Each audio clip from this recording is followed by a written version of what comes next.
Okay, this is Kenneth 14621, and I feel since I'm almost 40 years old, I'm 37 years old, I'm kind of qualified to make this video. Okay, a lot of you just see a guy making videos, and you don't know that I pretty much dedicated my life to football from the time I was a kid. When I was 3 years old, there was boxing on and football on, and my dad flipped the channel back and forth between the two, and he says, "Which do you want to be?" And I said, "A football player." I pointed at that one. And from that time on, it was always an internal thing to me, and I dedicated my life to playing football. I played Pee Wee League football, I played junior high school, I played high school, and I played semi pro. And when I played high school, I was very good. I was always good, but you don't get noticed until you're in high school. And I had lots of colleges. I mean, not lots because I didn't play for very long, but I had several colleges looking at me, and I actually talked to some coaches from a college when I was 17 years old. But, anyways, though, so, when you're in Pee Wee League, you don't really have a position, you know. Most people don't keep the same position all the way through. So I was a utility player. I even played quarterback, but I was a very athletic kid. I could run fast, and I was a very good running back. I always thought I should have played running back, but uh, for whatever reason, they used me as a utility player. I had many great plays. I ran back several kickoff returns, like almost to the house. Like one was like 75 yards. But then one time they kicked the ball, and I was frozen in fear. It was Pee Wee League, and the ball just bounced right between my legs, and I didn't catch it. And that was the last time they put me a kick returner. But so anyways, though, and then I went on to play. So anyways, though, but that's not what I want to talk about. Maybe I'll talk about that some other video. But seeing as how I played semi-pro, made the all-star team, I just want to give some young kids or people who still play football. Which, I mean, if you're old and playing, you're not going to want to listen to me, but some young kids some advice about football.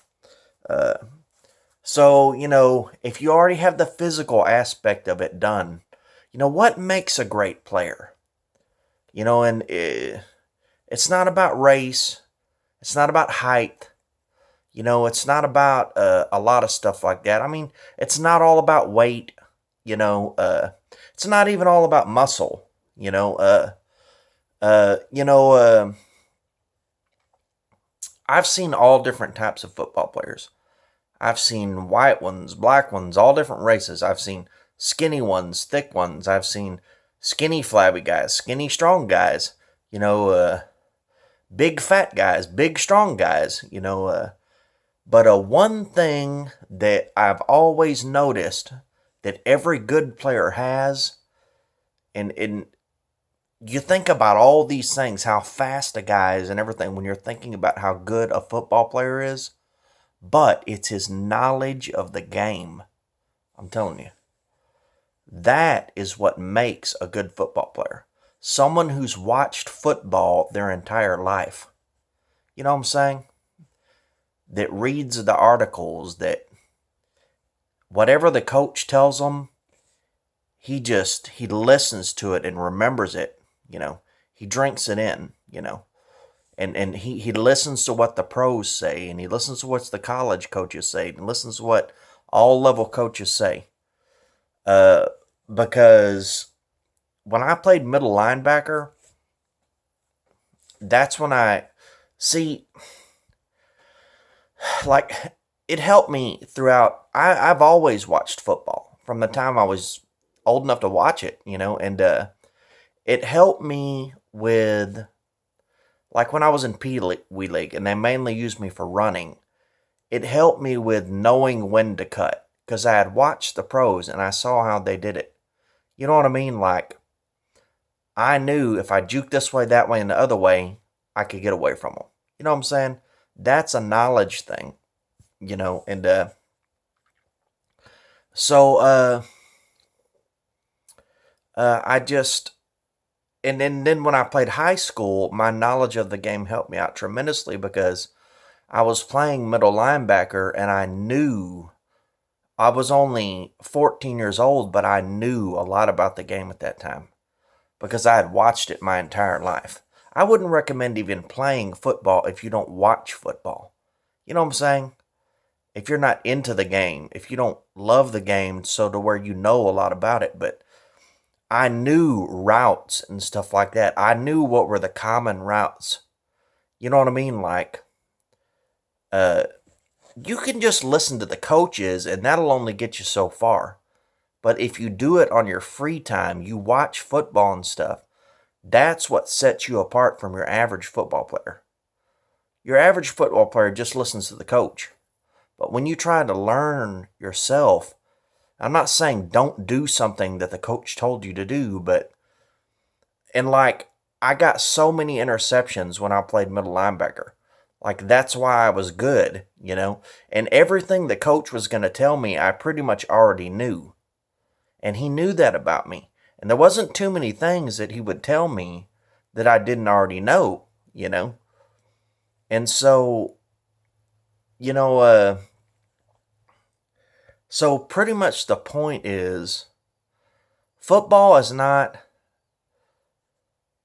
about how big and strong you are and stuff like that. I mean, work out, do that stuff, you know, but there's only so far you can take that because what people don't realize who never played football and just watch football, I don't care if they're even an expert, is when you're playing full-time football, and the same thing with any other sport, you're already working so hard that you can't just get in the gym and just work out 5 days a week and do cardio afterwards. You'll get a severe cramp. You'll tear your muscles, and you'll never be able to play again. You'll be out for months. I mean, so there's only so much you can do as far as working out and being in better physical shape, you know. But like, let's say Tony Romo or Sean Lee or Ray Lewis or something like that. Man, those guys, dude, they have such a deep knowledge of the game. I mean, it's just, you know, learn what a 1 technique, a 2 technique, a 3 technique, all that stuff is. Learn what the A gap, the B gap, the 1 gap, the 0 gap. You know what I mean? You have to know about football. Learn how they run the routes. When I played high school, I would stand over there and I would watch the receivers as they was practice, and I would ask them questions, and I would listen on how they were supposed to run their routes and stuff like that, because you can see a route coming. You know what I mean? If you know how wide receivers run their routes, you can know which route they're about to run. You know what I mean? Like, I always played football games too, video games. Madden. When I was young, we didn't have Madden. I mean, we had Madden, but it wasn't that popular. I played Tecmo Bowl. And Tecmo Bowl had hundreds of plays. You could change your plays, and I studied all those plays. You know, and I knew they used some of those plays in the NFL, or at least some of those routes. You know, study it. Nowadays, you have Madden and stuff like that. I mean, you can really get into it, you know. You can immerse yourself in football knowledge. There's probably thousands of plays on Madden. You should look at all of them and study them. That's all I did my whole life was play football. You know, I'd play Madden hours and hours every day. You know, not that Madden is 100% realistic, but I mean, you're going to learn most of your real football knowledge from actually playing, but the Madden is the cherry on the cake. You understand what I'm saying? The watching football and watching YouTube videos of famous coaches and what they say is the cherry on the cake. You know what I'm saying? So, that's just one thing I wanted to add is it doesn't matter what body type you have. If you know football good enough, you can be a good player.